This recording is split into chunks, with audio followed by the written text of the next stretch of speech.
ನಮಸ್ಕಾರ ಫ್ರೆಂಡ್ಸ್, ಇವತ್ತಿನ ಈ ಒಂದು ವಿಡಿಯೋದಲ್ಲಿ ಹೊಸ ರೇಷನ್ ಕಾರ್ಡುಗಳಿಗೆ ಯಾವ ನಿಗದಿ ತಿಂಗಳಿನಲ್ಲಿ ಅರ್ಜಿ ಸಲ್ಲಿಸಬಹುದು ಮತ್ತು ತಿದ್ದುಪಡಿ ಮಾಡಿಸಬಹುದು ಎಂಬ ಸಂಪೂರ್ಣ ಮಾಹಿತಿಯನ್ನು ನೀಡಲಾಗಿದೆ. ವಿಡಿಯೋವನ್ನು ಕೊನೆಯವರೆಗೂ ನೋಡಿ.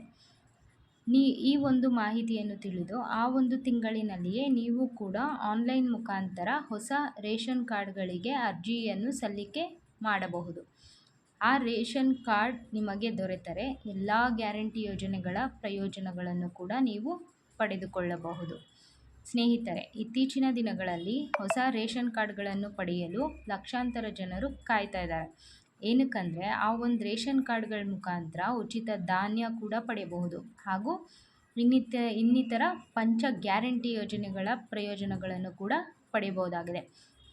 ಗೃಹಲಕ್ಷ್ಮಿ ಯೋಜನೆ ಮುಖಾಂತರ ರೇಷನ್ ಕಾರ್ಡ್ಗಳನ್ನು ಯಾರೆಲ್ಲ ಪಡೆದುಕೊಂಡಿರುತ್ತಾರೆ ಅಂಥವರು ಹಣವನ್ನು ಪ್ರತಿ ತಿಂಗಳು ಪಡೆಯಲು ಅರ್ಹರಾಗಿರುತ್ತಾರೆ. ಆದ್ದರಿಂದ ಎಲ್ಲ ಸಾಮಾನ್ಯ ಜನರು ಕೂಡ BPL ರೇಷನ್ ಕಾರ್ಡ್ಗಳಿಗೆ ಹೊಸ ಅರ್ಜಿಯನ್ನು ಸಲ್ಲಿಸಲು ಮುಂದಾಗ್ತಿದ್ದಾರೆ. ಲಕ್ಷಾಂತರ ಜನರು ಈ ರೇಷನ್ ಕಾರ್ಡ್ಗಳಿಗೆ ಕಾಯ್ತಾ ಇದ್ದಾರೆ. ಯಾವ ನಿಗದಿ ತಿಂಗಳಿನಲ್ಲಿ ಅವರು ಅರ್ಜಿಯನ್ನು ಈ ಹೊಸ ರೇಷನ್ ಕಾರ್ಡಿಗೆ ಸಲ್ಲಿಸಬಹುದು ಎಂಬುದನ್ನು ಈ ವಿಡಿಯೋದಲ್ಲಿ ತಿಳಿದುಕೊಳ್ಳೋಣ. ಹೌದು ಸ್ನೇಹಿತರೆ, ಹಲವಾರು ತಿಂಗಳಿನಿಂದಲೂ ಕೂಡ ತಿದ್ದುಪಡಿಗೆ ಅವಕಾಶವನ್ನು ಮಾಡಿಕೊಟ್ಟಿದ್ದು ಎಲ್ಲ ಸಾಮಾನ್ಯ ಜನರು ಕೂಡ ತಿದ್ದುಪಡಿಯನ್ನು ಮಾಡಿಸಲು ಮುಂದಾದರು. ಆದರೆ ಕೆಲವೊಂದು ಸಂದರ್ಭದಲ್ಲಿ ಸರ್ವರ್ ಸಮಸ್ಯೆಯಿಂದ ಕೂಡ ತಿದ್ದುಪಡಿ ಮಾಡಲು ಸಾಧ್ಯವಾಗದ ಕಾರಣ ಅಭ್ಯರ್ಥಿಗಳು ಇದುವರೆಗೂ ಕೂಡ ತಿದ್ದುಪಡಿ ಮಾಡಲು ಸಾಧ್ಯವಾಗಿಲ್ಲ. ಸರ್ಕಾರ ಯಾವ ನಿರ್ಧಾರವನ್ನು ತೆಗೆದುಕೊಂಡು ಮತ್ತೆ ಅವಕಾಶವನ್ನು ಕಲ್ಪಿಸಿಕೊಡುತ್ತದೆ ಎಂಬ ಬೇಸರದ ಸಂಗತಿಯಲ್ಲಿಯೇ ಕಾಯುತ್ತಿದ್ದಾರೆ. ಸರ್ಕಾರ ಮತ್ತೊಮ್ಮೆ ತಿದ್ದುಪಡಿಗೆ ಅವಕಾಶವನ್ನು ಇನ್ಮುಂದೆ ಕೂಡ ನೀಡುತ್ತದೆ. ಒಟ್ಟಾರೆ ತಾಳ್ಮೆಯಿಂದ ಕಾದು ಯಾವಾಗ ಆಹಾರ ಇಲಾಖೆ ಈ ಒಂದು ಮಾಹಿತಿಯ ಬಗ್ಗೆ ಹೆಚ್ಚಿನ ಒಳ್ಳೆಯ ಸುದ್ದಿಯನ್ನು ಬಿಡುಗಡೆ ಮಾಡುತ್ತೆಯೋ ಆ ಸಂದರ್ಭದಲ್ಲಿ ನೀವು ತಿದ್ದುಪಡಿಯನ್ನು ಕೂಡ ಮಾಡಬಹುದಾಗಿದೆ. ಲೋಕಸಭಾ ಚುನಾವಣೆ ಇದೇ ತಿಂಗಳಿನಲ್ಲಿಯೇ ನಡೆಯುತ್ತದೆ. ಆ ಚುನಾವಣೆ ನಡೆದ ಬಳಿಕ ಫಲಿತಾಂಶವೂ ಕೂಡ ಬಿಡುಗಡೆಯಾಗುತ್ತದೆ. ಆದ ಬಳಿಕವೇ ಹೊಸ ರೇಷನ್ ಕಾರ್ಡ್ಗಳ ಅರ್ಜಿ ಸಲ್ಲಿಕೆಗೆ ಅವಕಾಶವನ್ನು ಕಲ್ಪಿಸಿಕೊಡುವುದು. ಆದ್ದರಿಂದ ಆ ಒಂದು ಚುನಾವಣೆಯ ಫಲಿತಾಂಶವೂ ಕೂಡ ಜೂನ್ 4ರಂದು ಬಿಡುಗಡೆಯಾಗುತ್ತದೆ. ಬಳಿಕ ನೀವು ಜೂನ್ 5ರಲ್ಲಿ ಹೊಸ ರೇಷನ್ ಕಾರ್ಡ್ಗಳನ್ನು ಪಡೆಯಲು ಆನ್ಲೈನ್ ಮುಖಾಂತರವೇ ಅರ್ಜಿಯನ್ನು ಸಲ್ಲಿಕೆ ಮಾಡಬಹುದು.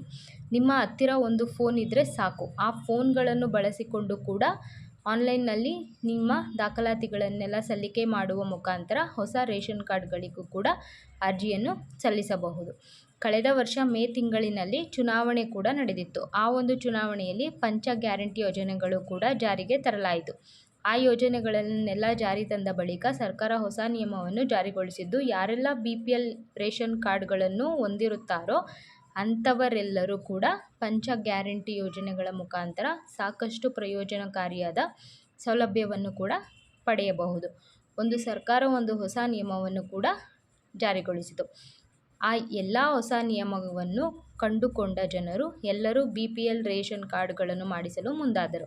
ಆದರೆ ಸರ್ಕಾರ ಈ ಒಂದು ಅರ್ಜಿ ಸಲ್ಲಿಕೆಗೆ ಕೂಡ ಅವಕಾಶವನ್ನು ನೀಡಲಿಲ್ಲ. ಏಕೆಂದರೆ ಮುಂಚಿತ ದಿನಗಳಲ್ಲಿಯೇ ಸರ್ಕಾರಕ್ಕೆ ಗೊತ್ತಿತ್ತು, ಲಕ್ಷಾಂತರ ಜನರು ಈ ಯೋಜನೆಗಳನ್ನು ಜಾರಿಗೊಳಿಸಿದ ಬಳಿಕವೇ ಲಕ್ಷಾಂತರ ರೇಷನ್ ಕಾರ್ಡ್ಗಳನ್ನು ಅರ್ಜಿ ಸಲ್ಲಿಕೆ ಕೂಡ ಆಗುತ್ತದೆ.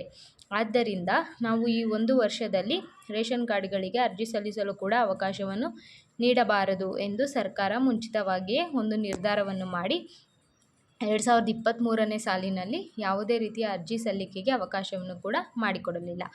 ಆದ್ದರಿಂದ ಲಕ್ಷಾಂತರ ಜನರು ಕೂಡ ಹೊಸ ರೇಷನ್ ಕಾರ್ಡ್ಗಳಿಗೆ ಅರ್ಜಿ ಸಲ್ಲಿಸಲು ಕಾತುರದಿಂದ ಕಾಯುತ್ತಿದ್ದಾರೆ. ಆ ಒಂದು ಸಂದರ್ಭ ಮುಂದಿನ ತಿಂಗಳಿನಲ್ಲಿಯೇ ಬರುತ್ತದೆ. ಆ ಒಂದು ದಿನದಲ್ಲಿ ನೀವು ಎಲ್ಲ ದಾಖಲಾತಿಗಳೊಂದಿಗೆ ಇದನ್ನು ಕೂಡ ಸಲ್ಲಿಕೆ ಮಾಡಿರಿ. ಇವತ್ತಿನ ದಿನದಂದು ಯಾವೆಲ್ಲ ದಾಖಲಾತಿಗಳು ಬೇಕು ಎಂಬುದನ್ನು ತಿಳಿದುಕೊಂಡು ಆ ಎಲ್ಲ ದಾಖಲಾತಿಗಳನ್ನು ಕೂಡ ಒಂದು ಕಡೆ ಇಟ್ಟುಕೊಂಡು ಆ ನಿಗದಿ ದಿನ ಬಂದ ನಂತರ ಅರ್ಜಿಯನ್ನು ಕೂಡ ಸುಲಭವಾಗಿ ಸಲ್ಲಿಕೆ ಮಾಡಿರಿ. ಈ ಒಂದು ವಿಡಿಯೋ ನಿಮಗೆ ಇಷ್ಟವಾಗಿದ್ದಲ್ಲಿ ದಯವಿಟ್ಟು ನಮ್ಮ ಚಾನೆಲನ್ನು ಸಬ್ಸ್ಕ್ರೈಬ್ ಮಾಡಿ, ಬೆಲ್ ಐಕಾನನ್ನು ಪ್ರೆಸ್ ಮಾಡಿ, ಲೈಕ್ ಮಾಡಿ, ಕಮೆಂಟ್ ಮಾಡಿ ಮತ್ತು ಆದಷ್ಟು ಶೇರ್ ಮಾಡಿ. ಧನ್ಯವಾದ.